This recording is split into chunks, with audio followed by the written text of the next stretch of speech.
Does anyone want to know like the history? Does everyone know the history? I don't want to sit here and bore you to death. Not boring. Okay. I'll just do basically how I got started. You know, I started working with Elite FTS. You guys pretty familiar with that? And I started doing the Q&A, okay? And I did the Q&A because I loved to do that stuff. I loved it. I love answering the questions. I had a hell of a, I love writing. You know, that's one of my passions. And I did that for 10 years. And over that time, you know, I helped write articles for Powerlifting USA. I did it under Dave's name for a while. I did some stuff with like men's fitness and men's health and all that shit. Trying to think, you know, I wrote a ton of articles for the website itself. And, you know, after it's, I don't know, maybe I think I did that for 8 years or so. And then, I'm sorry, about 6 years. And then I wrote 531. And, you know, I had no idea it was going to take off. If I did, I probably would have quit my job a lot sooner. But it really hit home, you know, with a lot of people, and it kept on selling and selling and selling. It still sells today, enough that I was able to leave my job and focus on doing this full time. And this is something I talked to a lot of you guys, not a lot, but a couple of you, about some of my experiences. And the greatest thing that I achieved from all this, and it may be different from what you want to achieve, but this is my goal, was simply one thing, and that was freedom. That's all I wanted was freedom. I didn't want to work at a fucking desk. I didn't want someone telling me what to do. And that's the greatest gift I got. In the business world, there's a lot of people who really love the business, right? Do you guys know these people who are like, they love doing what they do, and their whole goal is not just, it's just to build their business. They're obsessed. Do you guys know people like that? And then there's people like me who do the business so they can go do other shit. I want to play in a band. I want to hang out with my kids. I want to watch movies all night. I want to do other stuff in my life. So when I started doing all this stuff for free, the articles and the Q&A and everything else for free, I had no master plan. I just wanted to do it because I loved it. I have the passion for it, like probably most of you do. There's no way you guys would be sitting here if you guys didn't have passion for lifting weights, right? So, you know, I kind of stumbled upon the success just because I followed my passion. And that's one of the first things I'm going to talk to you about is whatever you guys want to do or write or be a part of, you know, it doesn't matter if Mark really loves squats or I love this or, you know, whatever if you guys love kettlebells and just, you know, get off on that shit, then write about it. Because we can see, the audience can see all your shit. You know, if you're a phony, we can see it. How many people have you seen that write an article about strength and you know right away they're full of shit? Come on, everyone raise their hands, right? Because they don't have the passion for it. I hope that when Mark writes an article or when I write an article, then you can really see like, Jesus, this guy really loves this shit. And that's why when you start doing something, you know, find your passion or find what you really love and just write. It doesn't matter if someone doesn't like it or it's unpopular or it's a little bit weird. You know, I'm not a big fan of writing about diets. I think it's tiresome. I don't really care. I just eat. I've always eaten whatever I wanted. But some people love that stuff, like love it. And they love, you know, counting calories and talking about, what's another, glycemic index? Is that another term that people like to use? What else? Macros. Come on. Macros and micros and come on. Saturated fats, they're bad, they're good, right? Eggs, they're good, they're bad. Carbs, who the fuck knows what's good anymore, right? Did you guys see that picture I took for Halloween? I put a sheet over my head and cut out 2 holes and I wrote gluten on it. And I wrote my, you know, last year's, you know, here's some previous costumes. I had eggs, I had, you know, saturated fat, right? Remember all the things that used to scare us? It's just like gluten. Anyway, so whatever you really love to do, you gotta write about it, and that's gotta be your focus. It can't be, you know, I see a lot of diet people giving training advice, and I see a lot of training people, you know, giving diet advice, and that's fine to give a little bit, but I'm kind of the attitude that you do one thing, you do it really well, and then just kind of fill in the parts as you see fit. Like, I'm not a mobility guy, but I have to do a ton of mobility because I suck at it, so I write a little bit about it. But I'm not going to sit here and give you the fucking lecture of a lifetime. I just say do the Agile 8. You guys know what that is, the DeFranco Agile 8? I just fucking do that. It's easy. Just do it. Because I don't know enough about it, and I don't care enough about it. And when you care enough about a lot of stuff, it's going to show when you write, okay? Know your voice. Has everyone read a lot of the stuff I write? Yeah, or some of it familiar. I have a distinct voice when I write, and I'm not trying to, when I write, I don't try to write a certain way. It just comes out like that. I try to be funny. I try to, simplify things, right? That's what I try to do all the time. I told Mark today that training is like a Mexican food. Mexican food consists of 5 things: the tortilla, the meat, the cheese, the lettuce, and the tomato. All right? And so the taco you get at Taco Bell and the tacos that we ate today, which were phenomenal for lunch, were the same ingredients. So what makes a good taco better than a bad taco? It's the quality of the ingredients. And it's like training. Training's pretty fucking simple, right? You squat, bench, deadlift. It's the quality of the training program. It's the quality of how you do the exercises and your overall training program. So that's my simplification. Training is a taco. In fact, I should just leave with that. Just know your audience. And this drives me fucking crazy. I apologize for my language here, but I'm very worked up right now. Know your audience. And you see this all the time, when I write an article, I do not write to impress Mark Ripito. Because Mark Ripito already knows what's going on. I don't write to impress my peers. I write because the dude who's a teacher, who doesn't have the time to figure shit out, or doesn't have the knowledge, he needs to know what's going on, okay? And I need to write to him. Because he doesn't have all this 25 years of experience, or he doesn't know exactly what this term is. I see a lot of people writing articles or writing books to try and impress other people in the industry. And I always liken it to, hold on one second. Do you guys know who Yngwie Malmsteen is? Come on. Yeah? Yngwie Malmsteen, the guitarist. What can you tell me about Yngwie Malmsteen? Yeah. He's like you guys know what prog rock is? Yeah. Progressive rock. It's people noodling over their instruments a million times, and everyone's just playing. And usually there's no semblance of a song. It's just a bunch of dudes jerking off on their instruments to try to make other musicians like, wow, that guy's pretty damn good. And, but they wrote a 10-minute song, but it's really not a song. It's just a bunch of dudes wanking. And it seems like they forgot what you're trying to do is to write a good song that everyone's like, it's pretty damn good, instead of trying to impress other musicians who make up, 0.00001% of the audience, because most musicians don't even listen to other shit. They just want to play their own stuff, and that's about it. So, yes.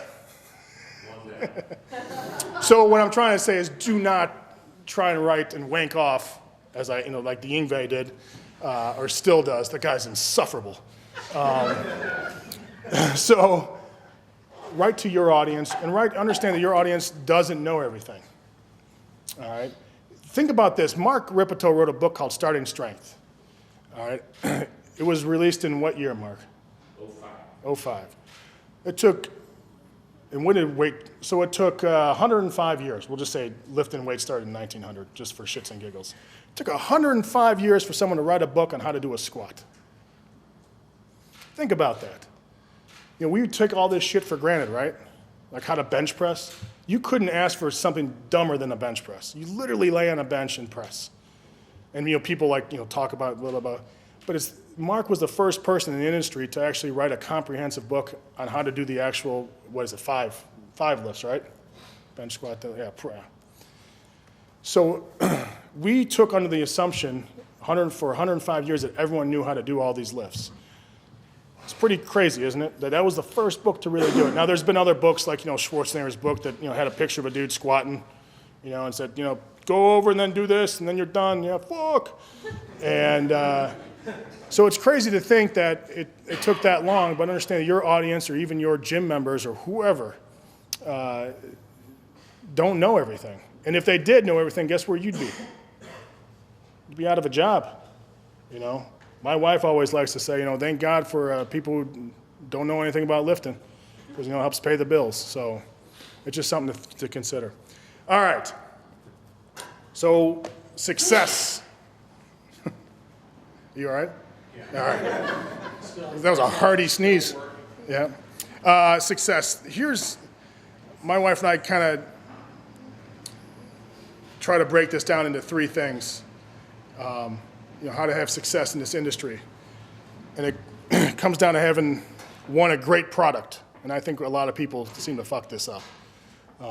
They want to build the audience. They want to build their mailing list, right? You hear that term a lot? Their mailing list and mailing list and mailing list. And they don't have a great product. If you have a good product, a great product, I should say, you can have some pretty shitty marketing like I do. I don't do anything. I'm really bad. But for whatever reason, my book has spoken to a lot of people, and the product itself kind of sells itself.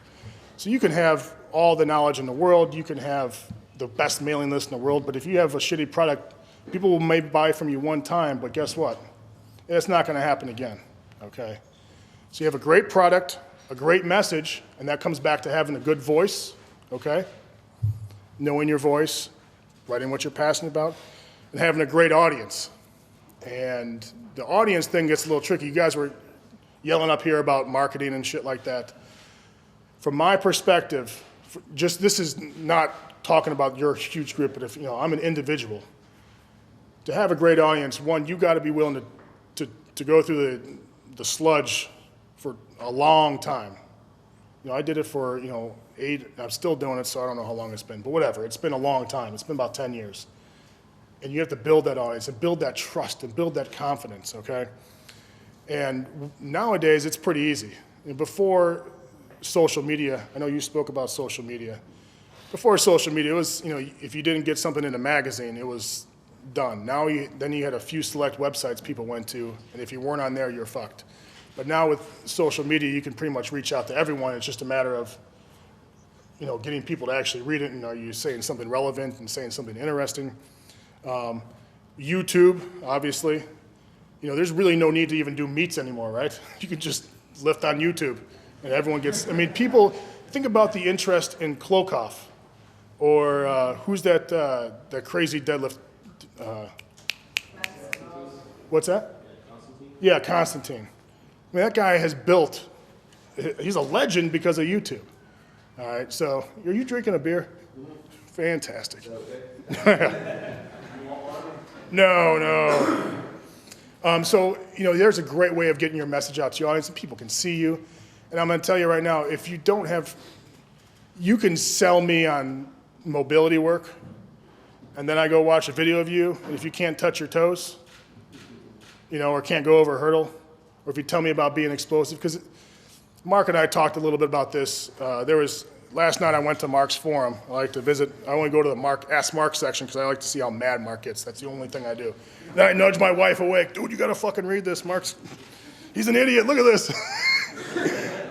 And there was a big discussion about something, and someone said, just because you don't squat 200 pounds doesn't mean you can't teach a squat or you can't learn something. And someone said something about Stephen Hawking coming in and telling you how to squat. And I was like, it's a new day and age of people learning how to lift. And I told Mark this, if this was a public weight room and I walked in as a kid who just wanted to get strong, because that's all I've ever wanted to do is get strong. From such a young age, that's all I've ever wanted. And I walked in and I saw some dude with 25s in the bar, and then some dude over here squatting 500 for 10 with huge fucking quads. Guess where I'm going? Well, I'm going to go right to that rack and then just, look in the mirror, because I'm scared shitless of that kid, of those guys. But I'm going to be looking at them because they're stronger. And they might not have all the answers, but there's a good chance they're going to have some of the answers. More so than, knock-knee 95er over there. And so what I'm trying to say is if you're speaking about something, or if you're passionate about this, you don't have to be squatting 5,000 pounds, but go put some video evidence of you straining and training, because people love that shit. I'm going to tell you, I try to live very simply. I try to live by mottos and, all that weird shit. I find my life is much better when I do these three things. And this doesn't count being a great father and great husband. if I read every day, if I write every day, and if I do some kind of training every day. I find that if I do those 3 things, I'm mentally relaxed, I'm physically better, I'm a better husband, better father. What I do, and you guys don't always have this luxury, but I do, is when I get on a roll, I just go. I'll go for 3 days straight. I won't sleep, or if I do sleep, it'll be during the day, so my kid's not around. Yeah, great father, right? But my wife understands, like, this is part of the process, and so I'll stay up for, basically I'll sleep maybe 1 or 2 hours a day for 3 or 4 days, and just keep on hammering out, and I'll write maybe 200 or 300 pages worth of stuff, and all this. And so once you kind of get in the groove, you got to, when you write, from my experience, when you have that urge, you got to take advantage of it. You take the days off of work and get that shit done, okay? This is something that drives me crazy too when I see people charge less. If you're going to make a product, charge less, especially if it's your first product. How many people have seen books, like first-time books, or like, there was a book on, one of those new diets that are out. It was like $80. $80 for a book, all right? I'm not telling you to devalue your product, but if this is your first book out there, or even your second or third, I don't know many books that are worth $80. I mean, the Bible, which most people love, is like $12. Right? I don't know how much a Bible is. I never bought one. But, don't think that, your work is this extraordinary epiphany, all right? Because it's not. And what you'll do is, I try to, I look at the, especially when you're young, or you're young in this business, you don't have the right to charge $80, okay?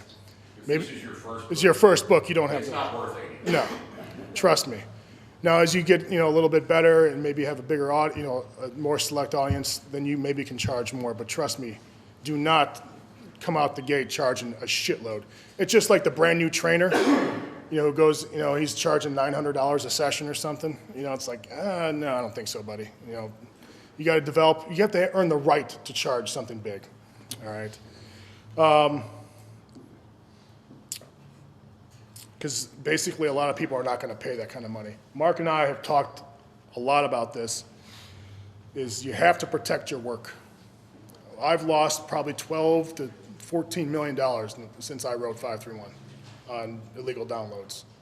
And that's a conservative estimate. That's fucking ridiculous, right? When I went to one of those download sites, when I first went there and I saw how many downloads there were, I physically got ill. Because that's a lot of education for my kids, a lot of other stuff, drugs for me.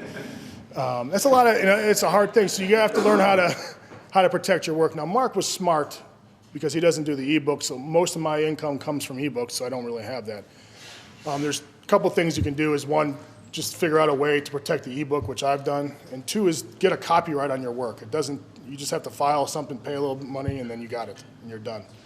So here's the thing, is when I see people who get mad at me, because I'll sue anyone who fucks with my work. I have a lawyer, fucking cease and desist, and we'll sue him.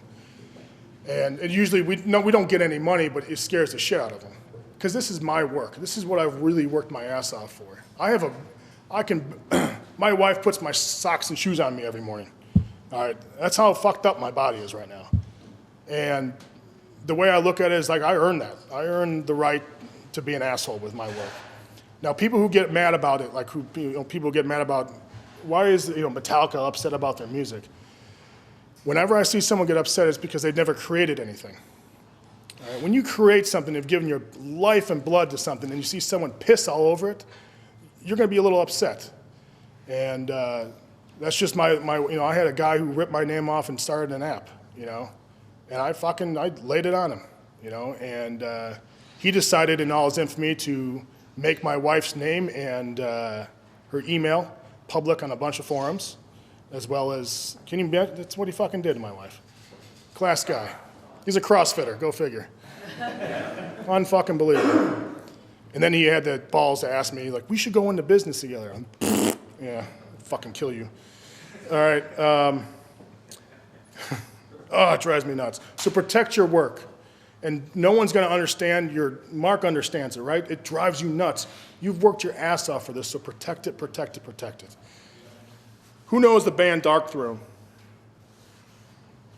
All right, Dark Throne, whatever. They're Norwegian. They play black metal. Has nothing to do with their skin color.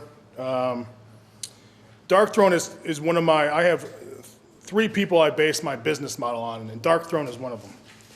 All right, sounds ridiculous, right? Dark Throne is basically 2 guys, and they release albums whenever they feel like it. But the lead guy at Dark Throne, the guy who does all the media and the interviews, Fenres is his nickname, which is Wolf. That's not his real name. He works as a postal worker in Norway. And Nocturnal Culto, I don't know, that's his stage name too. He works in the healthcare industry in Norway. And but they've kept their day jobs. You want to know why they kept their day jobs? They have no public pressure or label pressure to release anything they don't want to release. All right, so they can release whatever they want, whenever they want, because they don't need the money. Now you talk about freedom. So now they can write whatever album they want. You know, if you right there, you said you know Dark Throne? Don't put your camera down. You're freaking me out here. Yes, you know Dark Throne? Do you know anything about them? All right, they released an album called Transylvania Hunger, which was basically recorded like in a tin box. It sounds awful, but that was what they wanted. And no one wanted to release it, and they finally did, and Peaceville released it, and it was like the biggest selling album of all time. It's huge. Not Dark Throne, but Peaceville. Okay, so they're able to do whatever they want. So what I'm trying to tell you is this, is before you quit your day job, you know, how do I put this? Don't quit your day job to be able to write to the masses. Write whatever the hell you want and do it without the money in mind. One, your writing's gonna be better. 2, you're gonna write what you know about and love about. And 3, you're not gonna write and sell out. And what I mean by selling out is not necessarily to the mass market, because some people love that stuff. That's not what it is. It's about writing that's something that you don't feel passionate about. So don't just write for the money. Keep your day job. I always call it going Dark Throne. Okay, and that's what. Of course, I quit my day job, but I did that well after the success. So it's just something to think about. It's something I've always really, really believed in. You know, when I was working at EFS, it was easy to write the books because I didn't need the money. Of course, I needed the money. We all need the money, right? It's not like I'm a millionaire or anything.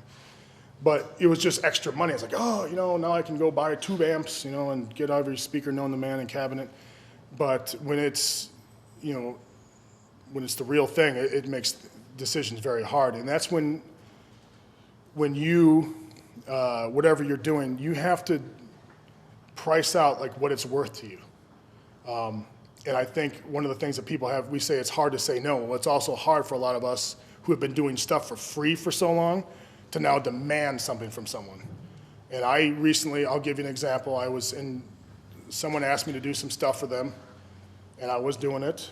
And then I found out that I was getting paid, you know, a quarter of what other people were getting paid, or a fifth. I mean, it's a fifth. And I was by far the most hits, the most reads, the most popular. And I just called up and said, I'm fucking done. Whatever you're paying me is not worth it.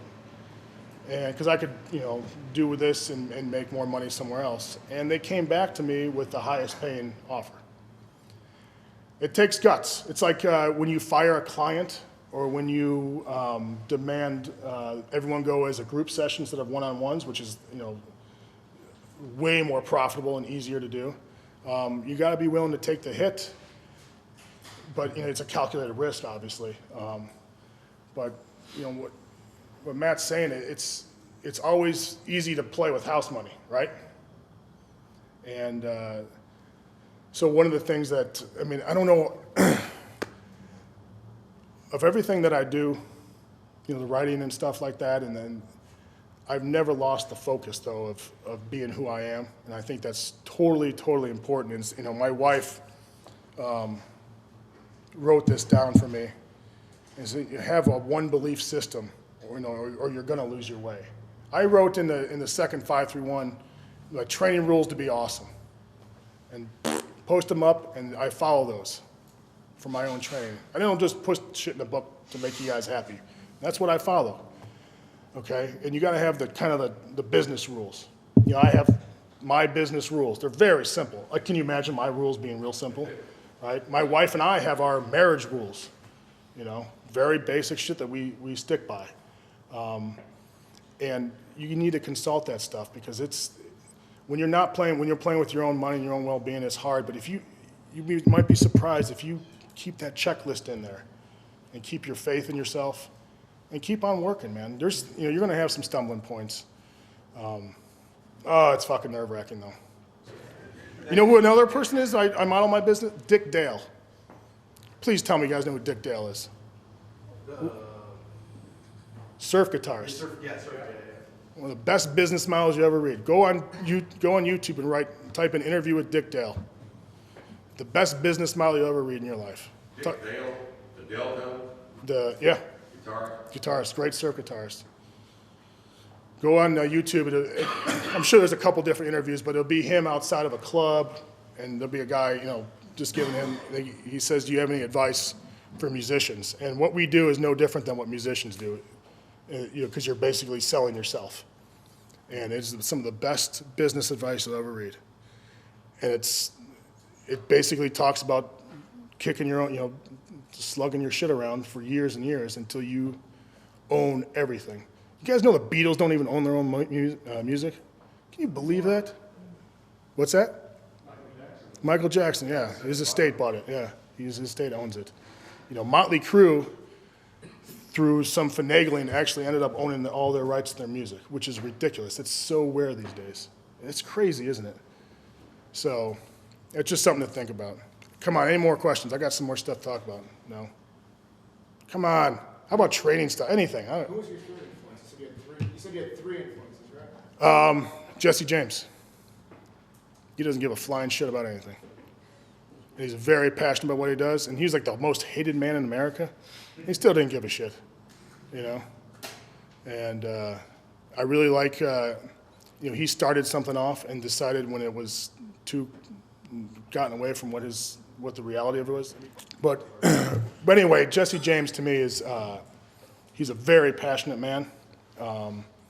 Jesse James is he never folded to anyone, and of course he didn't have the best relationship advice, but I mean, Ernest Hemingway wasn't exactly the greatest father and husband in the world either. But he's a literary genius, so I really like him. Plus I look at Jesse James and I laugh because his shit was sold at Walmart. Like people call that selling out. I call that, dude, you got to eat. Like screw that. If people want to buy it if my book could be offered at Walmart, whatever, I would have a whole rack. You better fucking believe I'd sell. Because my message wouldn't change. It's not like 531 would now be like, listen, it's just going to be, some lunges and some step-ups, and it's going to be the same book. It's just, so anyway. But yeah, so Dark Throne, Dick Dale, and Jesse James. So, okay, here's one of the things that my wife and I kind of went through, and we'll talk about this, is networking. You guys know what networking is? Like the dirty term that people use in this industry? You guys know about internet marketing, networking, and all that bullshit? Yes or no? I know of it. Okay, know of it. Okay. When you network with people, basically what it would be like, we'll just make a pretend scenario. It's me and Mark and Steph, let's say, and we're part of this big group, all right? Steph puts out a product. Now I put it on my website and I pump it up, all right? And I talk about how great Steph is. Now Steph maybe puts some articles up on my website. I talk about her book and I offer it at a new low rate. Now Mark puts out a book, and Mark also puts stuff up for Steph. Mark puts out a book, again, Steph and I write about it, talk about it, send out a newsletter, about the book. And we do all the same thing. It's a big circle jerk. Whenever someone does something, the other person writes about it, talks about how great it is, all right? And it works great, because people have made a lot of money doing this way.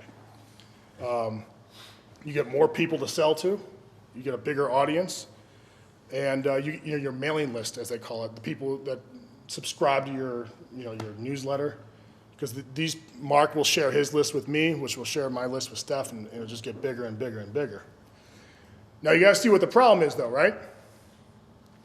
I am tied to whatever Mark says.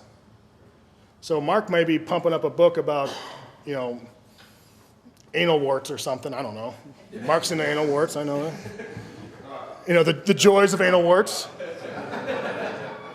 And I'm gonna have to pump up and pimp his product.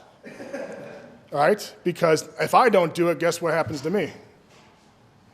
Mark's not gonna sell my product, and now maybe Mark and Steph are in cahoots together, which obviously they are, and she's not gonna sell my product either. So no matter what Mark writes, I'm gonna be tied to him. And you're gonna be tied to their voice too. So when they start, writing their ridiculous ad copy and stuff, that's gonna go on your website because most of that shit's gonna be written by someone else.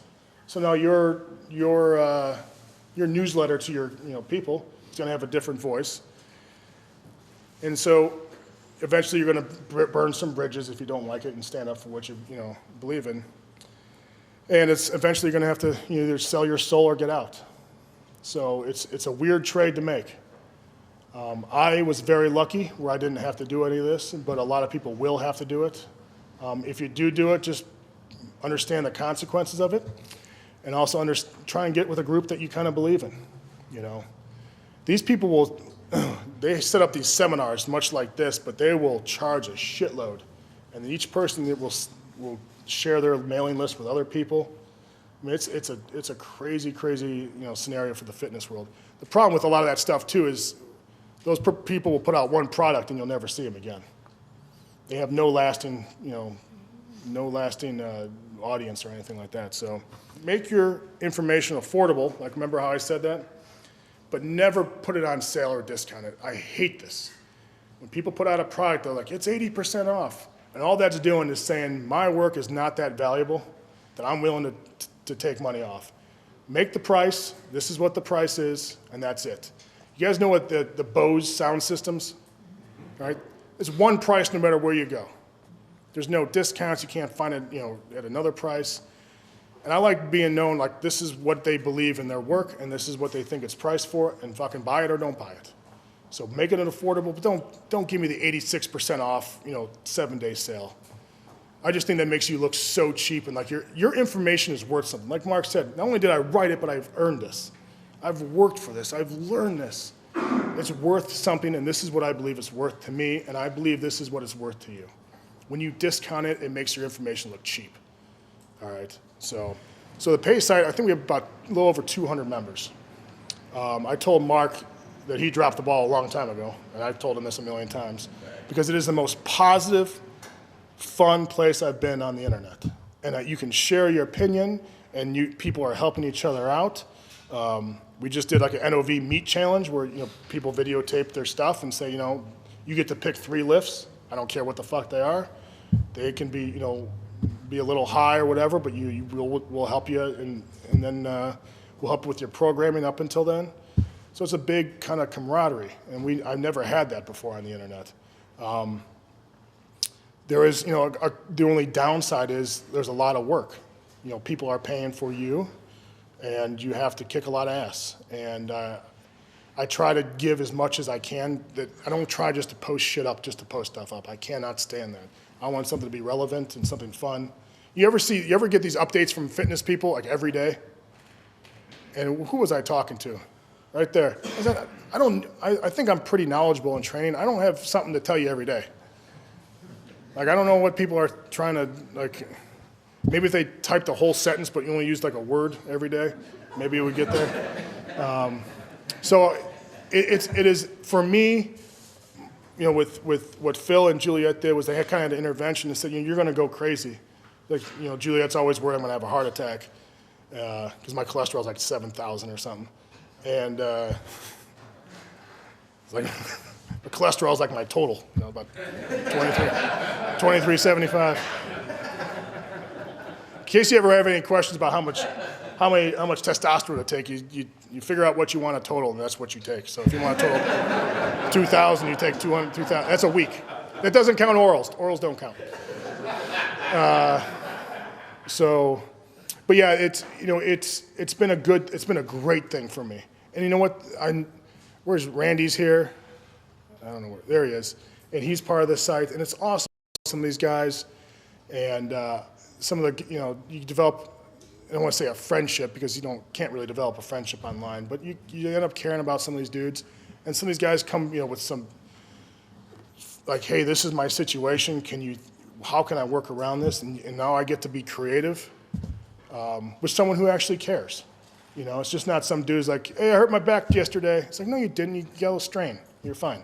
They actually invest some time into training and stuff like that. So it's been a good thing for me. I don't think everyone should do it because it's hard to get members. I'm very lucky that I've developed a following, but it could really sink. And we had someone hack our website because they fucking hated me. What is it, 3 weeks ago, Randy? Yeah, we've lost a lot. I mean, we lost a ton of shit, and they left a very nice personal message for me. That's what someone decided to do when they're off time, was to hack my website and leave me shitty messages. So, but you just keep on going. So it's just, you get a lot of hate for it too. I mean, lots of hate. But again, it's either my life or some people on Facebook don't like me. So, fuck them. So. I'm having a great time. I think I'm more creative now with programming and training than I've been in years because I love when someone presents me with a weird problem, you're like, I can't do this, but I have to train on Tuesday, but it can only be, it's like, all right. Now I sit there and I obsess about it for a couple days and I write. So it's very fun for me, very fun for me. What about anything else? Come on. Yes. Can you talk a little bit about coming back from your injuries and some lessons learned about rehab? Being strong again. Yeah, I wrote something about this, but the number one thing is you got to be patient. I always say you got to front end your rehab. I'm in no rush to be the first guy to bench press 135. Right? No one gives a shit that you bench press 135 6 weeks after surgery or 12 weeks. I want to bench 405 2 years after surgery. So that just basically means that early time in your rehab, take it slow and be methodical. Listen, when you have a surgery on something, the surgery needs to heal. Nothing you do in the weight room or rehab-wise is going to make that surgery heal faster. Okay? What's important is get your range of motion back. So all that lifting, people, I just don't believe in it. So I was very methodical about that. I was in a motorcycle accident. That was a pain in the ass, obviously. Something I learned is, for me to be a better lifter, I had to do things outside the weight room that made me a better lifter. So I talked to Matt about this a little bit. I only train 2 days a week, but I'm getting stronger now, just being very methodical about it. And those other 5 days, or actually 7 days, I am doing constant movement, mobility stuff, and some light cardio work. I don't do the prowler anymore. And what I've learned is I don't have to do a ton of shit in the weight room. Some people need to do a ton of stuff in the weight room to get strong. I understand that. It's totally, especially when you're younger. But I'm at a point in my life where I realize that I need to do the things I need to do, which may not be lifting, to get stronger. I can't do what I used to do when I was 18. I think a lot of people, you see this all the time, is, when I was 18, I benched 300 pounds, and this is the program I did. I'm like, dude, you're fucking 50 now. It doesn't work like that. Or, some like, I lost weight doing this. It's like, yeah, but you were 25 years younger, and you had hormones that were good, and you were 20 years of fat down, So I think that one of the biggest things I learned was you got to be patient, and you have to re-examine your training priorities, okay? When I kind of realized it was once I got balls deep, articulate. Once I got balls deep into like some of the seminars that EFS was doing, I started hosting seminars, and I remember the first couple seminars are just awful. Up there and just like, you should do bench press, and then do some rows. It comes down, and then.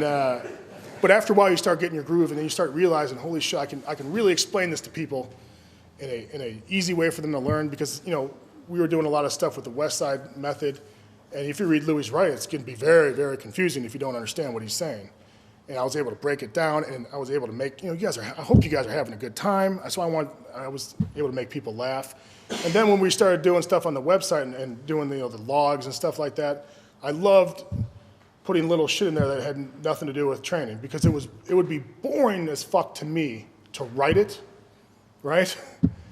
Then I can imagine what it'd be boring, people reading it, So I started adding little shit, but I guess it was really when I was doing seminars. I remember, I was an English major in college, and I remember, as you get into your major, you end up having a lot of the same people in your classes and stuff. And I remember coming into class one day, and you guys have seen English majors, right? And I was a creative writing minor, so all these people were always in the same. I remember one of my teachers who I've had 4 or 5 different times, like we had just won a big game in football. I played football in college. He's like, Mr. Wendler, you did great. I saw your touchdown and blah, blah, blah. And I was like, thank you very much. And all these heads turned to me, like accusing me, like, you are a fucking jock. Like, how dare you? And I realized, like, wow, I'm really in a different world here. And it's never really, it never really bothered me. I don't know. My parents are ridiculously conservative people, went to church, but my dad, at a very young age, told me never to follow the crowd. And I told Mark and Steph, like, my parents never had a problem with me doing work, I'm obsessive about it. So when my dad told me never be like everyone else, it got just, the pendulum swung way to the other side. So, I don't mind being a little different. So it's not like I'm counterculture or anything. So yeah, you guys know what ad copy is, like when you pull up something for a T-shirt or a book. Well, I don't know how it is now. They may have taken all my shit down, but I did all of that. That was one of my jobs, one of my many jobs there, was I have to put the product on, put the picture up, resize the pictures, put the SKU numbers up, make sure the prices are right, and then do all the shipping stuff, and then make sure then you put something on there. And of course you pick up like a Zatsiorsky book, or like, what can you say about a fucking hat? Like it's a hat. And so then I started like, to make it fun for me, I would like put up recipes. I'd put up reviews of my favorite bands, because I love music. So I'm like, you know what, screw this. And so I started doing all this different stuff, and I made references to shit that no one would get in a million. I made Rosemary's Babies references all the time. Love that movie. So yeah, it was awesome, but I don't know, like, we didn't really start tracking web hits until later, and then you realize, like, my log on there, I don't really do it as much as I used to. Because I do it all on my I do a lot of stuff on the pay site and stuff. But yeah, it was substantially different. Like it was, for a while it was always Dave, and then all of a sudden it just kind of rose and stuff. So, again, I didn't do any of this with like a big master plan. I've always wanted to work from home because I don't like dealing with the public. No offense to you guys. Me and Steph are, very, very much so. I like being by myself, and I love being at home. I love being with my wife, love hanging out with her. And I always wanted to write, but I never knew exactly what I was going to do. I just knew that if I worked hard and just did what I loved, at some point, hopefully it would fall into place. It's like, I always like to joke, when you're in doubt, you squat and run hills, and it's a broader meaning. It's like, when in doubt, just do the basic shit, because you're going to get there. If you ran hills every single day of your life, you're going to probably be in pretty good shape and probably be pretty lean. So it's just one of those things. I just kept on working, and then when the chance arose, I fucking grabbed it.